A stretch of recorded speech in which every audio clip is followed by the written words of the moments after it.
আমার হুসাইন শহীদ হয়ে গেছে কারবালার ময়দানে, আমি যাইতেছি। আমার হুসাইন ডাক দিছে নানাজি কইয়া, আমি রওজায় থাকতে পারি নাই রে,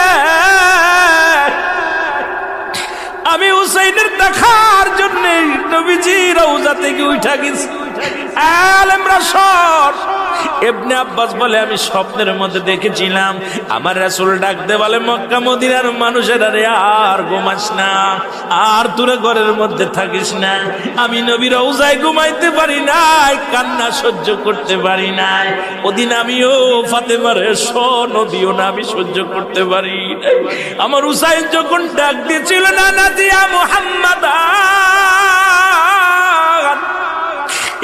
মুহাম্মাদান করে যেদিন ডাক দিয়েছিল রে, সেদিন আমি নবী রওজা থেকে পাগলের মতো উঠে কারবালা পর্যন্ত চলে গিয়েছিলাম।